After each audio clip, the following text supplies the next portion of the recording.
Hey guys, James from Sigmund Tech here, and today I'm going to show you how to put your iPhone, iPad or iPod Touch into iTunes Restore mode.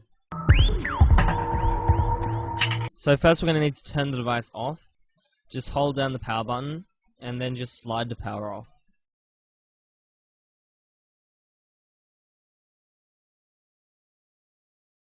Now all we have to do is hold the power and the home button down until the screen flashes. And then as soon as the screen flashes, release the power button, then keep holding the home button down until you see the Connect to iTunes screen on your device. Okay, let's start.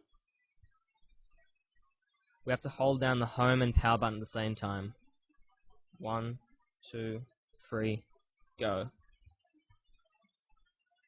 And we have to wait until it flashes.